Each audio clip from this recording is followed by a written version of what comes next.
Welcome to our introduction to the Montessori philosophy.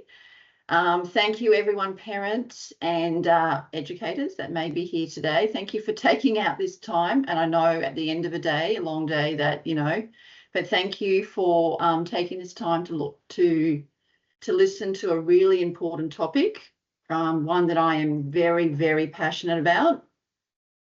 So a little bit about me. I work as an educational leader at a Montessori centre at Indooroopilly. I also do inclusion support as well. I have worked in Montessori for I think I started to think about Montessori when I was 10 because my mother was working in a Montessori childcare centre. Well, she ran her own business. I currently also lecture in Montessori as well, and I am currently working, you'll see on my first slide there, Montessori Instinct is a parent support that I've set up for parents to learn about Montessori and Montessori in their home. So there you'll see that Montessori Instinct. Today, if you have any questions, I'm actually happy if you want to write the questions in the chat box, and then I can answer them as each slide happens, or you can just wait to the end of the session and we can record, and then I can answer the questions then. So I'm happy for you to do either both, either one of those, because I know sometimes when you get a question, you want it to be answered right then. And some of this might be very new to some people, and some of this might be a refresher for others. Okay, so let's go on. So introduction to the Montessori philosophy. What we'll just do is I'll just share a little bit about what we'll be talking about today, just like a little overview. So welcome to the Montessori journey. If it's your first time, welcome. If it's so who was Marie Montessori? We're going to be talking about that. So who was she? Then I will be talking about the why and the features of Montessori education. We'll talk a little about that. And then this part here, the next part, nature's gifts to the child, instincts that shape learning. We'll talk a little bit about this. And then the last part, we'll talk about the importance of the prepared environment. I'll go on to explain what the prepared environment is and the role of the adult in the Montessori education. Okay, so let's have a look at who was Dr. Maria Montessori. So I absolutely love this photo here of Dr. Maria Montessori. And the reason why I love this photo is that she shows such joy in her eyes when she looks at children, and she sees children for the miraculous being that is going to be coming. And you'll see the quote below where it says, the child is a truly miraculous being, and this should be felt deeply by the educator. This is one of Maria Montessori's famous quotes, and one that I feel very moved by as well. You can see by the way that she is giving the child that attention, that eye contact, that she feels moved by this child that is in front of her, this human being that can do amazing things if we only have these expectations for them. So a little bit about Marie Montessori. She was a pioneer. At the age of 13, she actually entered an all-boy technical institution for engineering. And she later on became the first female doctor in Italy. So she was able to go above and beyond what was expected of a woman in those days. And she did this for the child.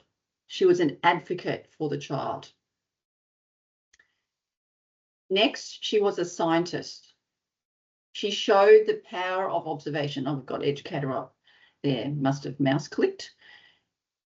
She showed the power of observation, and like a scientist studies like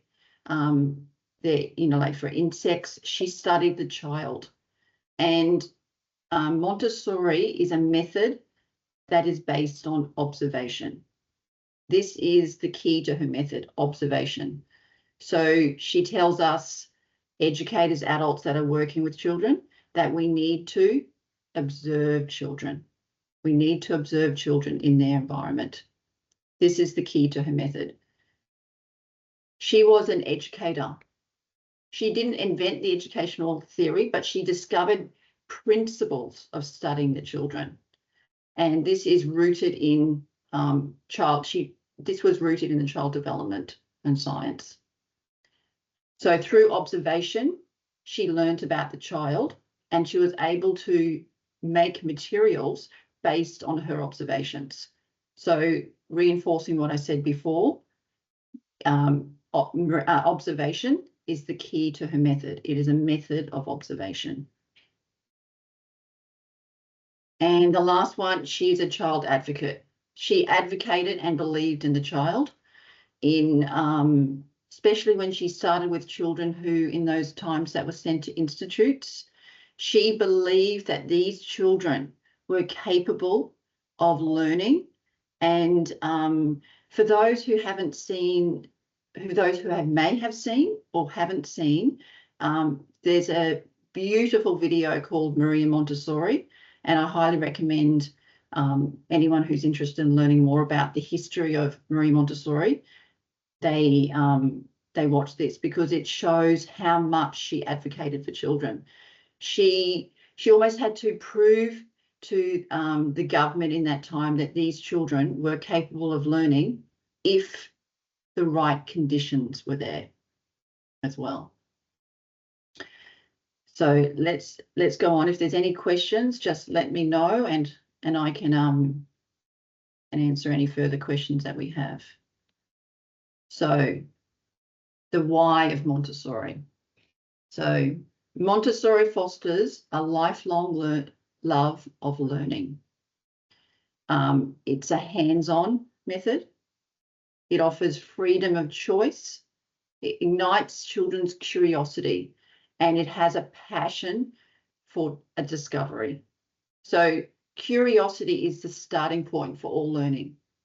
So that first sentence that I've said, fosters a lifelong love of learning, is the key to Montessori. We want children to wake up every day and want to learn. We want to ignite the spark that is in every single human being, that we want to ignite this passion for learning. That is the key point of Montessori, and why Montessori is such a powerful tool in children's lives.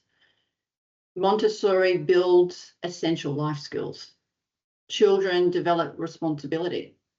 They are but they are motivated and excited to look after their environment. They like tasks like pouring, sweeping, preparing food. They develop real responsibilities in a community with other children and educators and adults. Montessori develops problem-solving skills.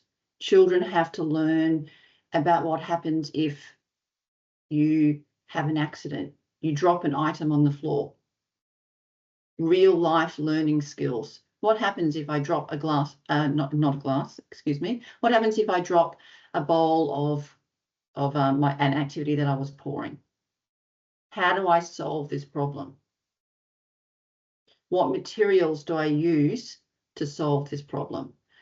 And they develop self-regulation, a really, really essential skill in life, to be able to regulate yourself when you become unregulated. And in the Montessori environment, this supports this. Other ways that self-regulation is supported is that they learn to manage their time. They learn to choose work and return work independently. And young toddlers can learn to do this as well. Personalised learning. Montessori adapts to each child's unique learning style and allows them to thrive at their own pace. And this is such an important part of why Montessori is that each child is able to learn at their pace. There is no, you need to do it at this time or these expectations. Each child is able to work with the material for as long as they like. And there is no expectations of they should be at this level at this time. Everything is around the child and allowing them to thrive at their own pace. And I really love this last quote. Montessori is about nurturing a love of learning that lasts a lifetime. And that's a really, really important quote to think about, because that's what we want to. We want everyone. I mean, I know I'm more passionate when I love learning. Learning is so easy if you love it.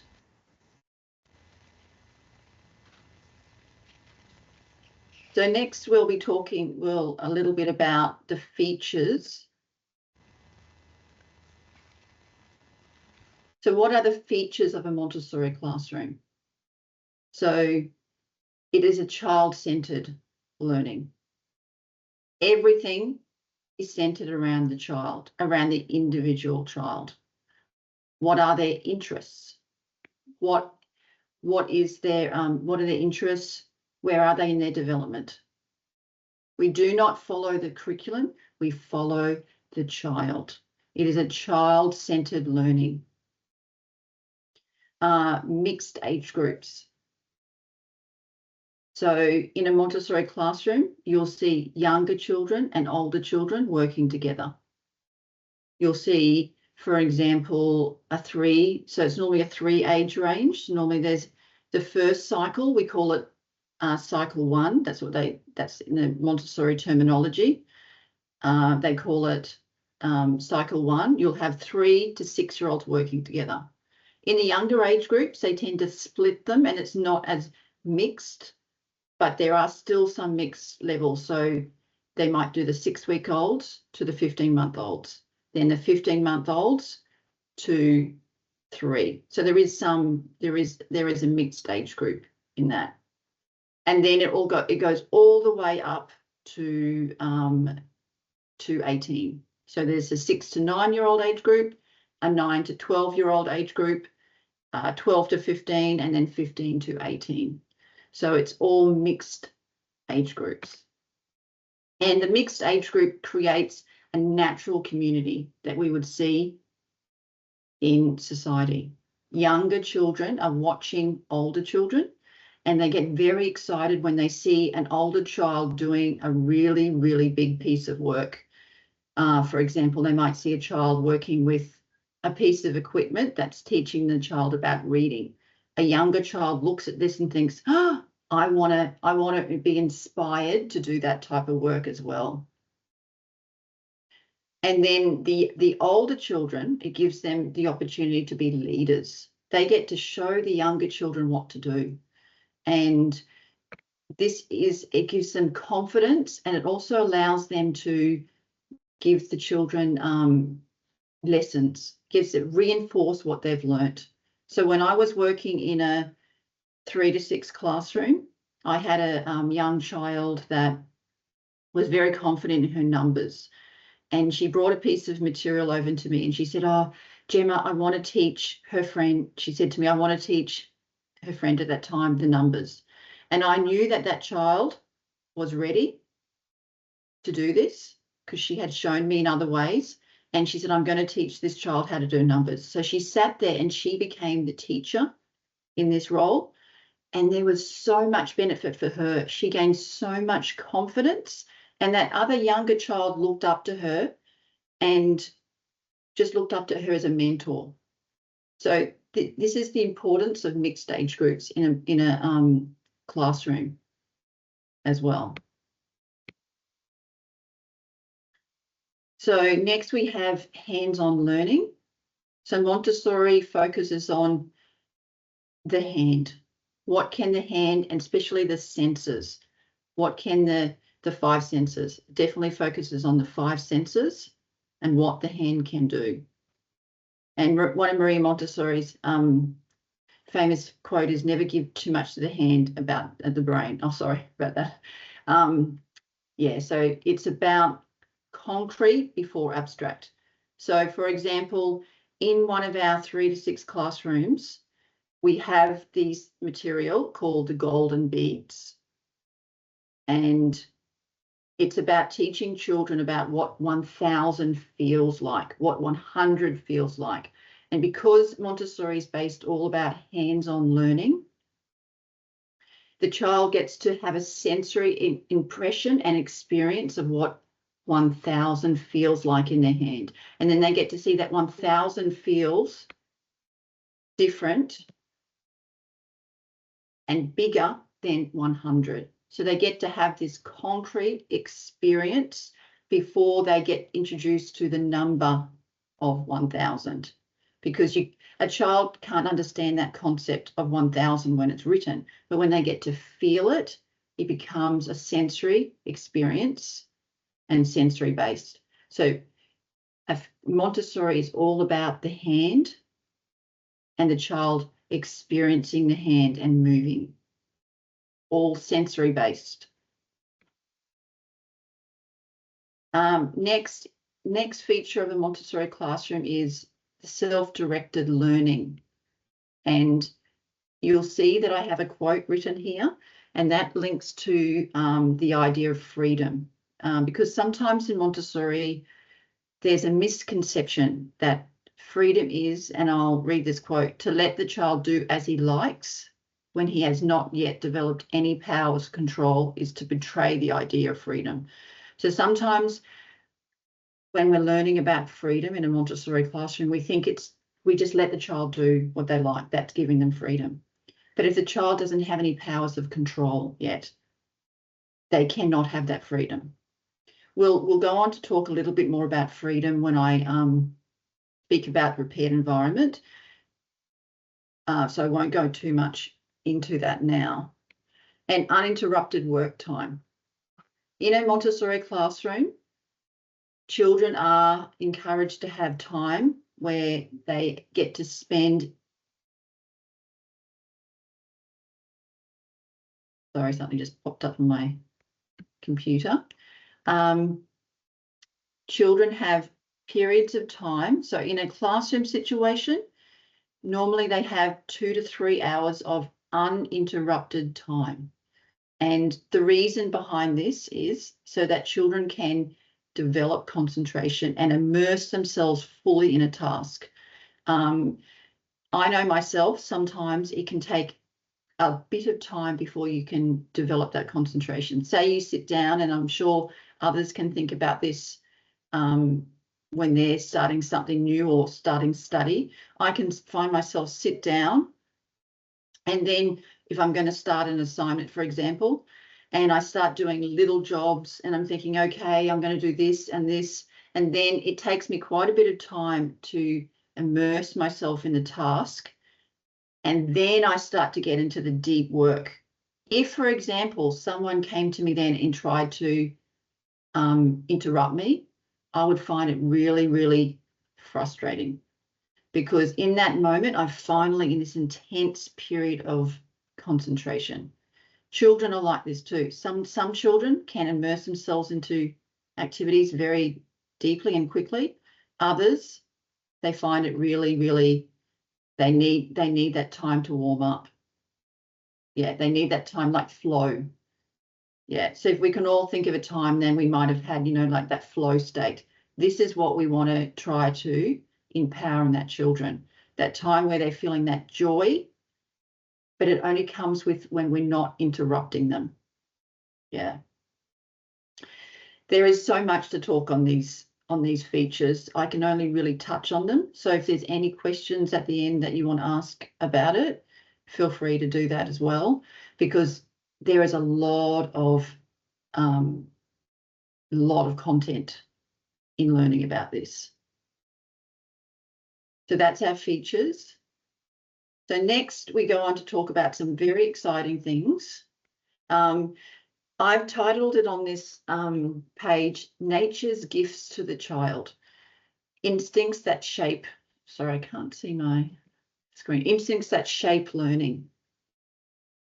So these are gifts that Marie Montessori, from her observations, she found that children from birth to 6, this is a period of time, birth to 6, but no other time in a child or in a child's life do they have these special gifts. And the first gift that we're going to be talking about is the absorbent mind. And this is the ability of the child's brain to soak up information from their environment effortlessly. They do it unconsciously. And they soak up every single thing. They soak up the language. They soak up the culture. They soak up the emotional environment. They watch and they soak up every single thing that is environment like a sponge.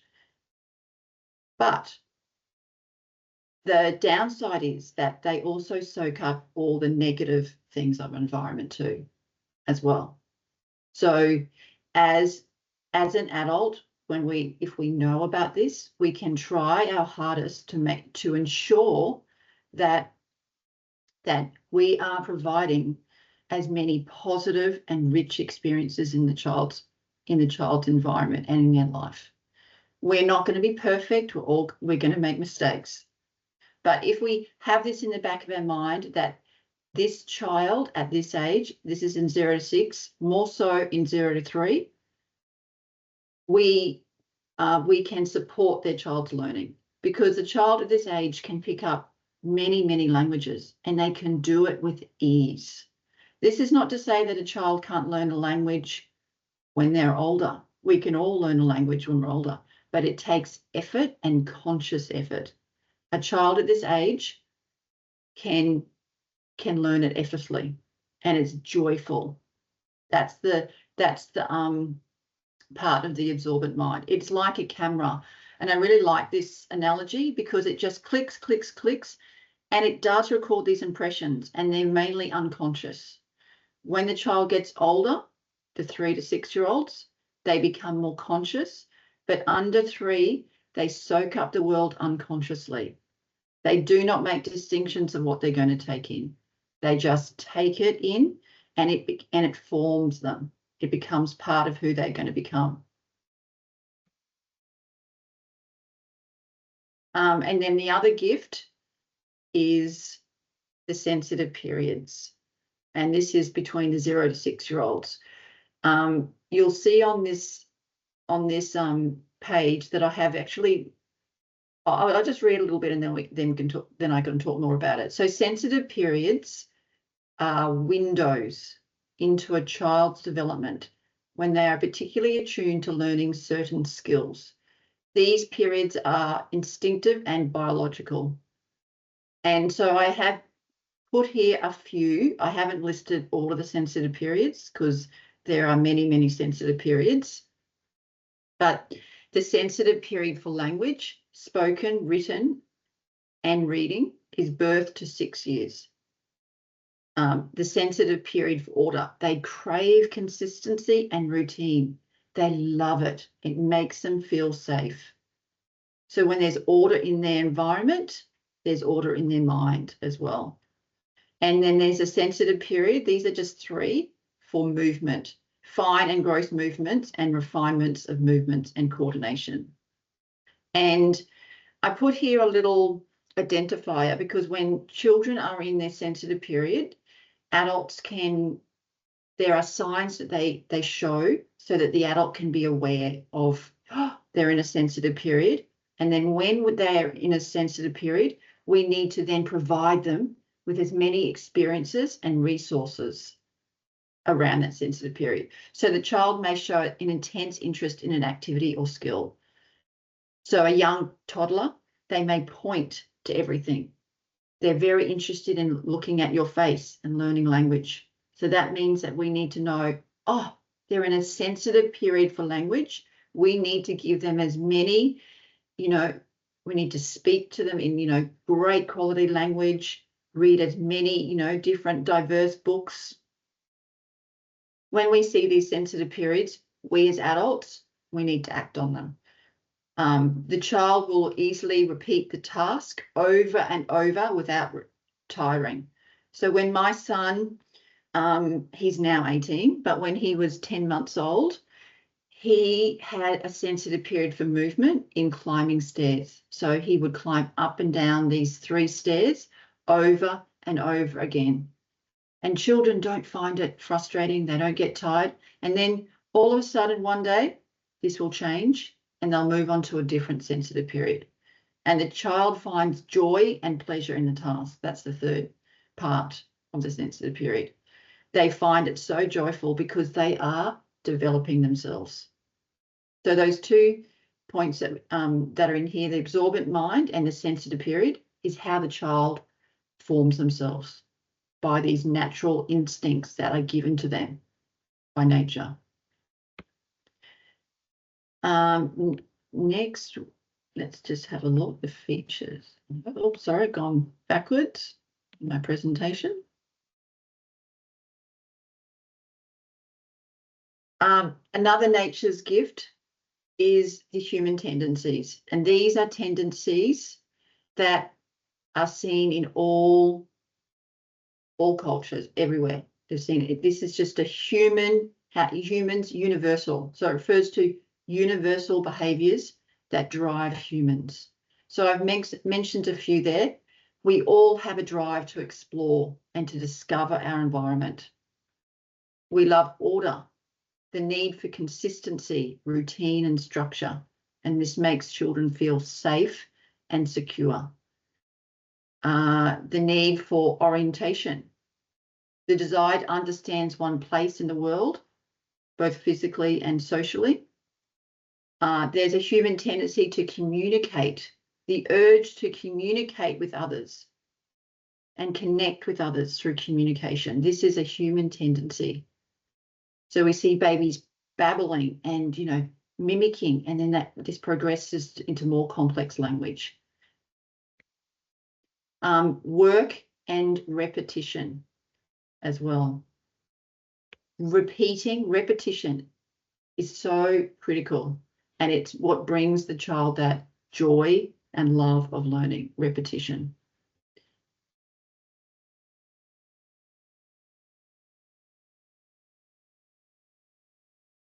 So this feature here, this photo, children acquire knowledge through experience in the environment. So in a Montessori philosophy and education, we call the space that we set up, either it be in your home or in a centre, the prepared environment.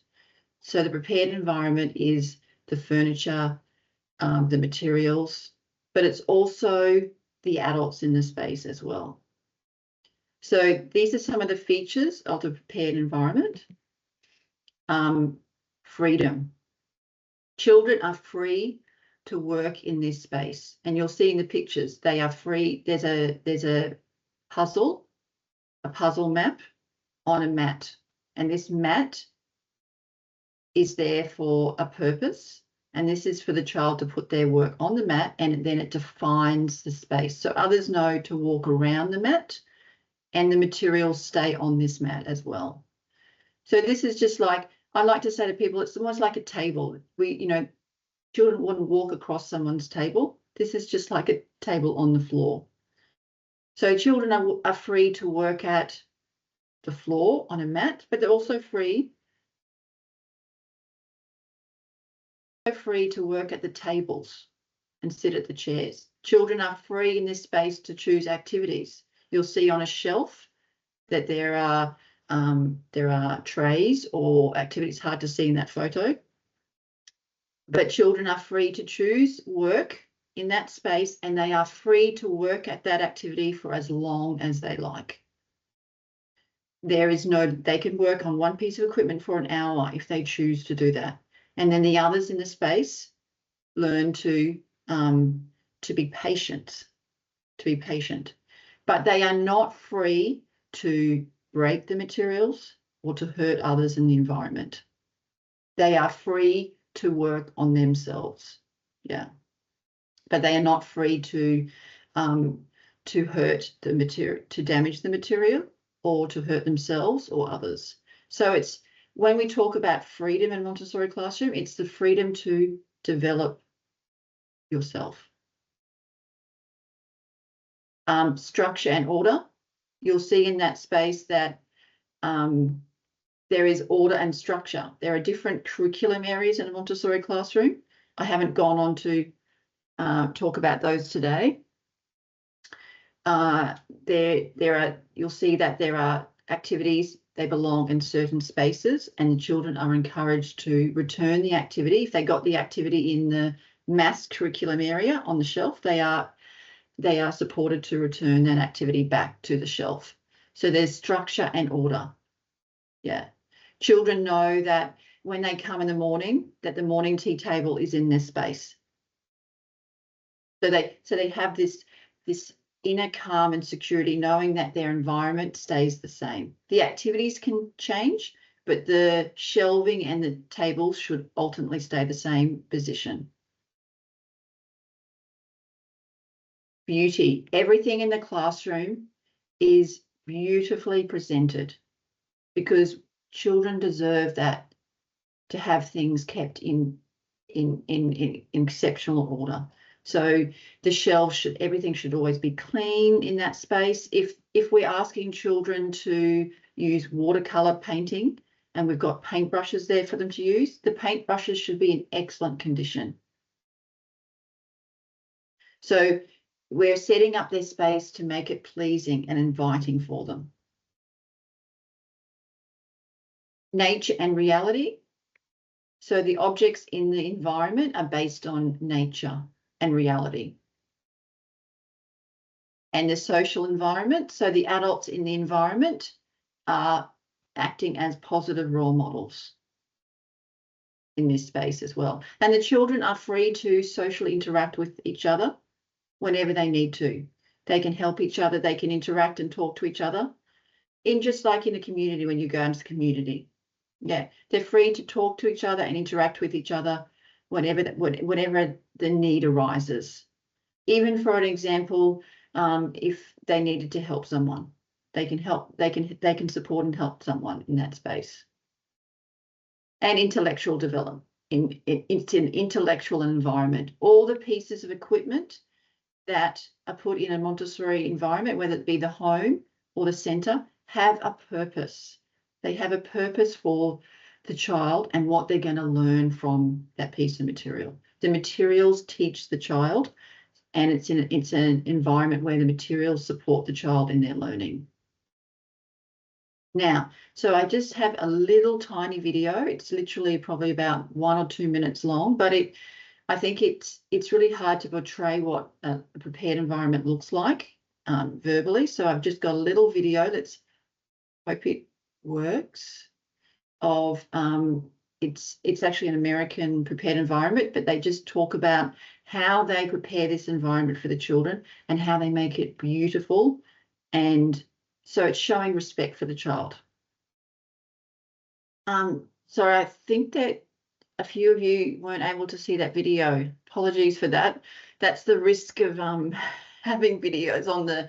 So if later on I can share the link in the chat box at the end of the session, and those who would like to watch the video in their own time can. It's just a YouTube video that I found very short. So if you'd like to watch it, I can put it in the chat box later on at the end. I see there's a question there. I'll answer that at the end if that's all right. Thanks. So you would have seen in that video that everything has a place in a Montessori classroom. There are places, there's an art section, there's a sensorial section. And when children come into the room, they come to work with the materials, and the materials look beautiful. And so that inspires them and draws them in to want to work to materials. I know if I was going to do a painting and I came and the paintbrush was like really, really stiff, it wouldn't inspire you to work. Or if you're about to do a drawing and the pencils are completely blunt, it's not encouraging. That's not to say that sometimes the pencils are going to be blunt, though, because maybe the child before you used it and it wasn't sharpened. But as I mentioned before in the beginning, Montessori encourages children to problem solve. So that's just an opportunity to problem solve. Yeah. Every incident that happens in a Montessori, that be a home or the classroom, is an opportunity to learn. And that's what I love about Montessori. So if a child spills seeds all over the floor or rice all over the floor, I actually think I step back and think this is brilliant, because this is an opportunity for the child to use a broom or a dustpan and brush. It's actually an opportunity for the child to further develop their skills and also problem solve. How am I going to get this rice off the floor? And then it's also an opportunity for social interaction as well, where children can learn to problem solve and support and show empathy towards another child as well. So Marie Montessori, I keep going back on it, she was just ahead of her time, and so much that she set up today we're now starting to realise in other educational settings as well. I better go on, because I can just talk on and on about this topic. I could go on for hours. So what we'll do next is part of the prepared environment. Another important part is the adult. Doesn't have to be the teacher. It's just the adult. And I really love this quote that is written here. It is not enough for the teacher to love the child. She first must love and understand the universe. She must prepare herself and truly work at it. So this is where Marie Montessori said that the teacher needs to think about what their biases are. What is going to stop you from seeing the child? What are your beliefs, attitudes, and values? And how is this going to stop you from seeing the child that is in front of you? We may have a belief, this is quite an old belief, but in the past, children should be seen but not heard. So how would that affect the way that you're going to work with children? Or you may have an attitude that I think children should, learn to do reading by this age. So then this might guide you to put pressure on a child to read, where that child may not be ready to read then. They may be ready to read later. Yeah. So it's really, really important to really, really look inside and see what your attitudes and values are, and how that can put a barrier up to seeing the child that is before you. Yeah. So in a Montessori environment, we often they're seen as a guide, not a teacher. The adult in the environment acts as a facilitator, observing and guiding rather than directing. We observe and we see the child is ready for a piece of equipment, and then we introduce that piece of material. We guide them to the material that is going to support them with their learning. We observe, the adult observes the child's needs, stepping only when it's necessary. So sometimes we have to, this is a really, really tricky one to not step in or not interrupt, because often we think, oh, I can do it quicker or faster, or I maybe have to, you might think I could do it easier and better for the child, or I don't want the child to get upset because they're going to struggle. But the struggling is also really important as well. Yeah. We are an encourager of independence. So adults in the environment need to be always thinking, how can I encourage this child to be independent in this activity? How can this child, by putting on their shoes, they may not be able to put all of the shoe on by themselves, but what part can the child be independent? So we need to always be looking and encouraging independence. Yeah. We are responsible for creating a beautiful and prepared environment, and then for maintaining it and ensuring that is always clean, inviting, and filled with materials that allow the child to explore and discover. And we also need to be really, really positive role models. Adults modeling respectful, and the way that we interact with our peers or other adults in our environment, children are watching everything. I have a funny little story when I was about children are watching everything and model and replicate what you do. I was giving a lesson to a child on this piece of material, which is called the pink tower. It's about 10 pink blocks, and they have to build a tower. And as I was putting the 5th block on, I actually sneezed, I think it was. No, coughed. I think I coughed. I coughed, and then I continued building. Then I showed the child. Then I said to the child, it's your turn to build a tower. And when the child came to the 5th block, they coughed. And I couldn't believe it. I mean, I couldn't help it that I had coughed, but the child was watching everything that I do. And this is a power. They watch everything that you do, and then they copy it. Yeah. So that's there's one more that's the end of my the presentation today. I know it's very brief, and I've tried to be as succinct as I can for, there's quite a lot of information in this.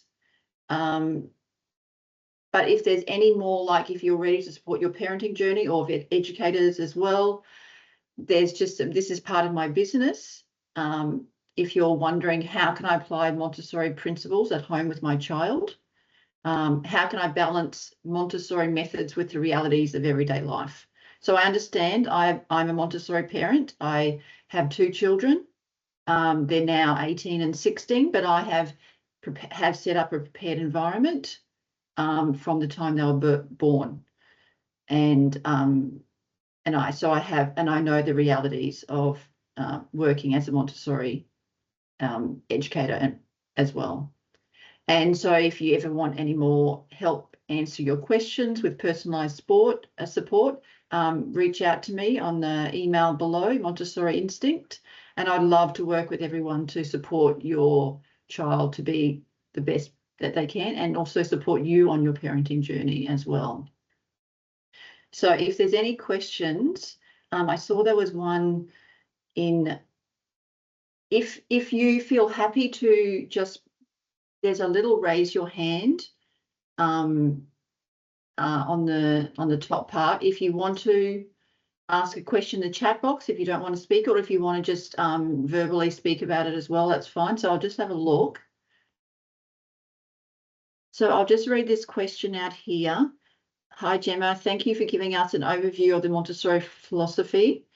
As a parent, my question is, how do I balance introducing my new children to new things, taking them to the aquarium, planetarium, or bushwalking, and being child-led?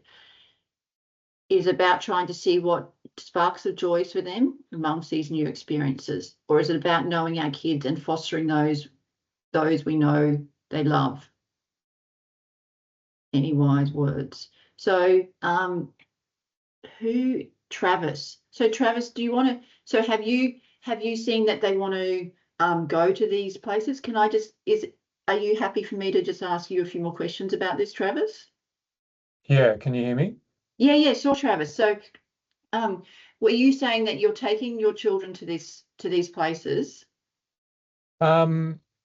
I mean, we're happy to like just introduce her to these new things, and often there's sparks that the kids do while they're at Montessori, where they kind of, do planets or these other things, and so we try to sort of make it relevant while they're kind of happening at childcare at the same time. So you're trying to support it, so you're taking her to these spaces as well?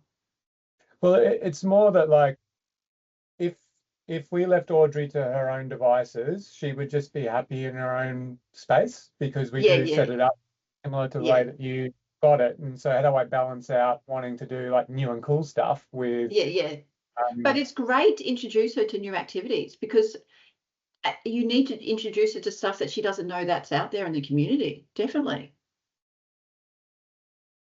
Are you there? Yeah, I can hear. Oh yeah. So so it's great for you to introduce her to these new activities, because she doesn't know what's out there. We definitely need to introduce them to as many different experiences as we can. But in those experiences, you can be led by her as well, but where she wants to go. Is that what you're meaning? Like, how do you balance those? Yeah, I think that's exactly right. So yeah, just sort of invite. And how old is she, if you don't mind me asking, though? Do you mind because it depends on the age. How old is she? 2.5. Oh, okay, yeah. And sometimes even going for a short time is better than going for a long time, because at that age, their concentration at certain things isn't as long as an older child would be. Yeah, fair. Yeah. So you have to sort of balance the age and the and also the time of the day. Yeah, and as you would know, which would be the best time of the day to take her to these things. Yeah, there's a very narrow nap window where yeah, because if you take a child, like I remember I took my son to like art galleries and all those sort of things, but you only have a window of time, because then if they start to get really tired, it can go down from there. Yeah, great. Yeah, Right, yeah. But I think it's definitely great to, like, I took my, to take them to as many different rich experiences, but just starting off with short time. So it's a really so it's a positive time for her. Yeah. Yeah. Very great question. Thank you. Anyone else got any other questions or that they want to ask? Hey, Gemma, there is a question on the chat window. Oh, okay. Yeah, no, I just couldn't see it. Is it up a bit? I think it's from Ecom. I can read out the question if you want. Oh, yeah, okay, thank you. Question about transitioning children that are used to play-based environment to Montessori environment.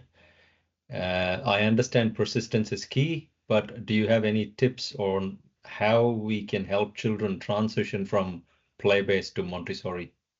Yeah, and how old is the child's transitioning in? There was no age. Oh, okay. Yeah. Okay. So I'll just do it. I think it's a general question. Yeah. Yeah, just general. Yeah. So, actually, that's very good. I had a few students ask me that same sort of question.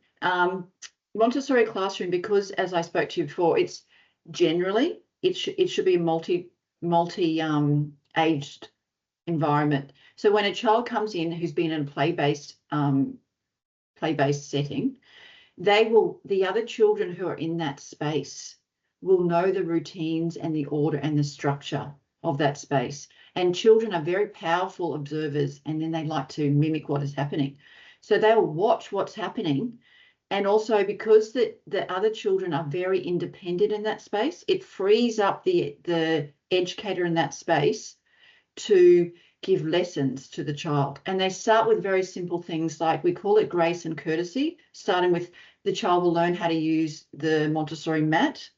They'll get introduced to a few activities, but it just happens gradually, and the children just blend in with the environment, because all the other children are working, and it frees up the educator to spend time with that child and observe them and connect with them as well. Yeah. Does that answer your question? I hope that's a short yes. Thank you. Yeah. So yeah, I wouldn't worry about it at all. Children can definitely transition. Children are very resilient, and when they see others, and that's the importance of the Montessori classroom, the children become independent, and it frees up the educator to work with other children who need her support, or him if it's a male guide as well. Now I'm seeing that the questions come up, but I'm not then able to read them in the chat box. That's all right. I can read it out for you, Gemma. Yeah, okay, thank you. All right. The question is from Angela. My girl is 19 months and now we're overseas with my family in overseas. My sister has a 19 months boy, and how can I help her adapt to play with cousins without interrupting her learning of interaction with others? So, what was the parent's name? Sorry. Angela. Angela. So Angela, are you wanting to help your child interact with their cousins? Can Angela speak? No. Okay, that's fine. So, yes. Yeah, I think the second part of the question, Gemma. Yeah. Is how can I? Sorry, I can say I just not so sure if I can say it like clearly, but I just go for it, Angela. Thanks, Angela. Yeah. Thank you. Sorry, it just like normally what I do with Ellie is like just let her to explore herself. but to interact with her cousin, often they were just like fighting, and I feel sorry for the other boy. So does she want the same toys? Because 19-month-olds are still very parallel. They're still very into parallel play. Yeah. As well. Yeah. So how can I like, I can't just like always just take the toys away, because that's not really let her learn. Yeah. Montessori way. How could I like help her for this?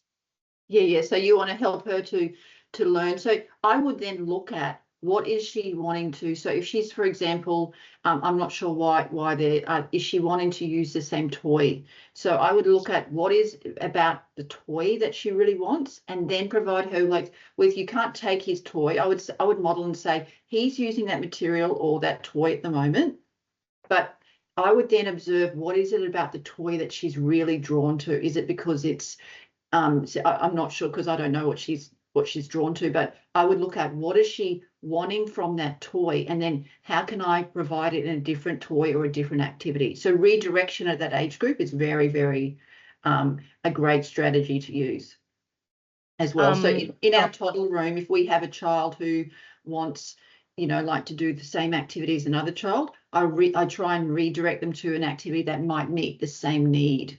So is that helping you? It's at the moment, it's like basically everything the boy touch, she think that's he should not touch. Everything he touches, she wants. Yeah. Yeah. So and have you tried redirection? Yeah, I try like maybe give her a different thing, and then of course the boy want a different thing as well. So that's why I'm like, I don't and it know. also might be because she's in a new environment as well. And it's all new and exciting. And because at that age group, it's all new and exciting. And she's only little, she's only 19 months. They don't understand that they can't have it as well. So what I want to do is more like step aside, let them deal with themselves. But is this really right, or I should always interact them? You want to? Sorry, I just lost the sound a bit. Yeah, because she's talking on the side. So I just want to know that should I always like interrupt them instead of let them fight by themselves? Oh yeah, no, interrupt, because this age group, they don't know how to solve. Like they're still learning about themselves, and they're learning about who they are. Yeah, so you have to step in and say, like you definitely need to step in, but making it a really calm space. Yeah, stepping in and saying, I can see that you both want this toy, or it depends on what the challenge is for them. But yeah, we definitely need to step in. Children need a lot of guidance, especially at that very young age, because they're only just learning about themselves, and they don't understand another child. That social interaction is very, very new to them. Yeah, so definitely stepping in and supporting them. And this is a journey for them. Yeah. And probably a journey for you too. Very new, because but it's totally normal. It's totally normal. Also, there's a new baby, so I'm worried that she's gonna do that to her brother. Yeah, that's why I want to ask first. I'm like, oh, in the future I'm gonna face this a lot. Yeah. But so no, but they definitely need you to support them, guide them. Children, they need support and guidance. They need us to guide them in those challenging situations. Yeah. I hope that can help. Yeah, that help. Yeah, because I'm just not so sure as Montessori way that should I interact or step aside. Yeah. Oh, yeah, definitely. Like I said at the beginning when I said freedom, children are free to do their activities, but once they could end up hitting, or and toddlers at age can sometimes bite. We have to step in. Yeah, because we don't want anyone to get hurt. Yeah, thank you. Yeah, you're welcome. You're welcome.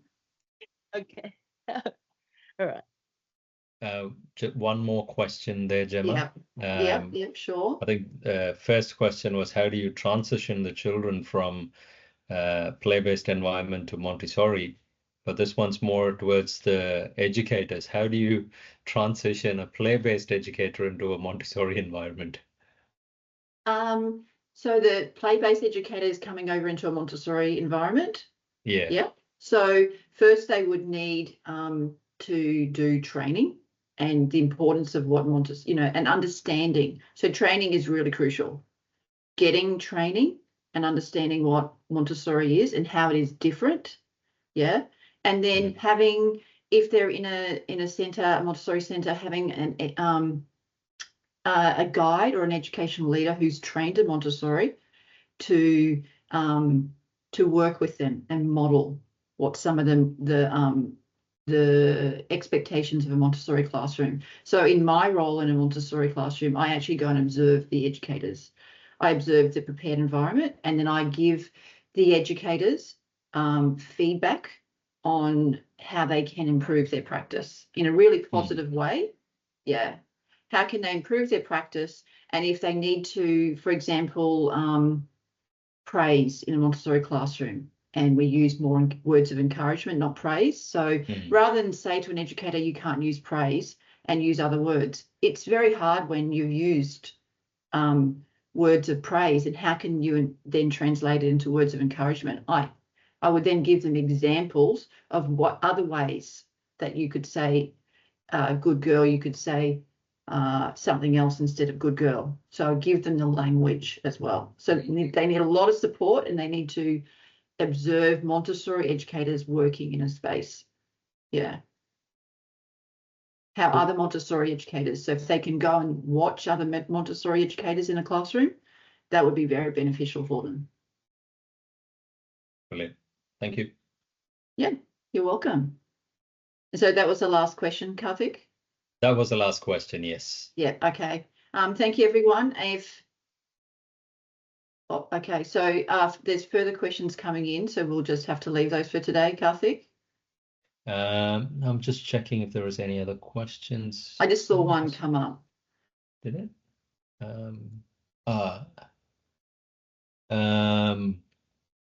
Yeah, I mean, the question is, how does the Montessori methodology overcome the tendency of children to mimic other children to cry, to be rewarded? This is a recent observation.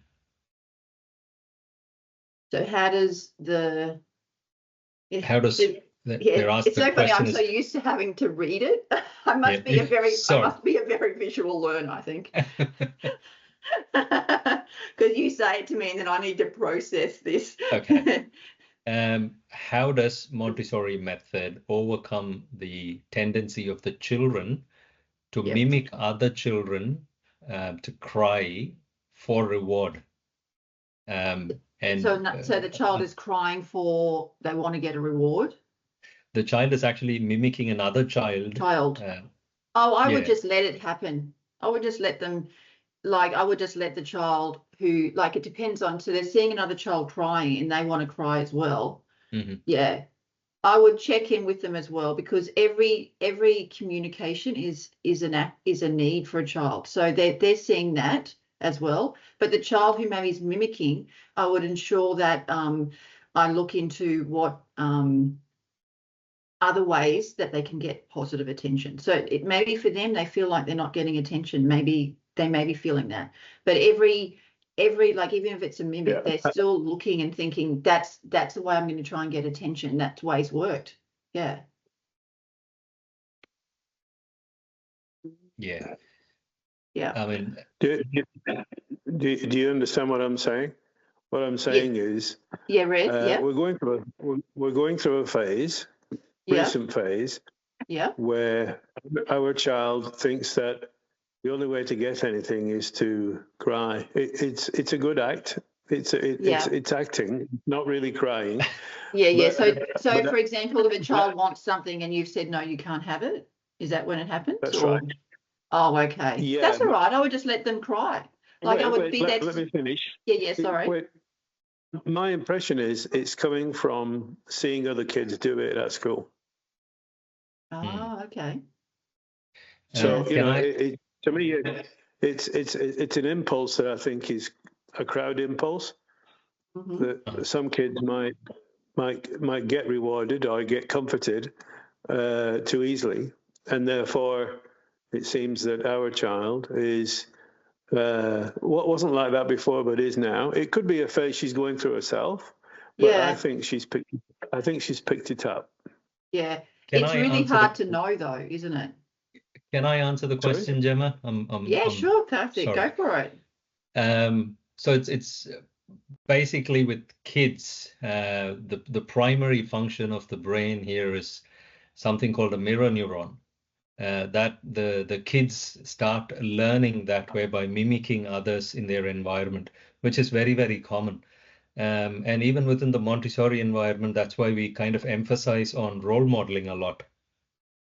So the kids learn from the role models.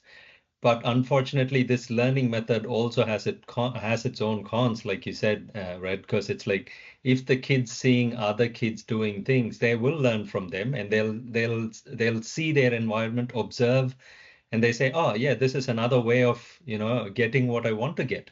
So it's more kind of me learning a way to manipulate adults around me, right? So that's a very common thing that kids do. And kids at that young age are more behavioral than cognitive. They don't really do a lot of cognitive processing. They do things more in a behavioral sense. So if you need to find a solution, you wouldn't be able to find a solution in a more cognitive sense, but you have to find a solution in more a behavioral sense. So that's where your environment at home makes a huge difference. Yeah, I get that. But the way that we were taught when I was a child was using the cry wolf story. Oh, yeah. So, I mean, that's how we were brought up. We were brought up to be a bit more stoic. And yeah, I mean, that was the environment I was brought up in. But, I do see a lot of crybaby stuff these days. I don't think that it's something that wasn't around when I was a child, but I think there's a lot more of it around now. And frankly, I think the environment at Montessori is a good environment to try to find a way around it. Definitely, because what happens in a Montessori environment, because we kind of try to promote independence and we kind of trying to constantly approach on that behavioral aspect, keeping the environment in a way that kids are somehow made to think that they are in control to do the activities within the environment. So it is a structured environment. It's not like do whatever you want kind of an environment, right? So it teaches them that structure, teaches them that boundary, and it also gives them the idea of developing their own resilience in a way, right? And that's why, I mean, when a child starts in a Montessori center, they may have troubles because they would have seen kids doing things elsewhere and they come around and mimic it in our environment as well.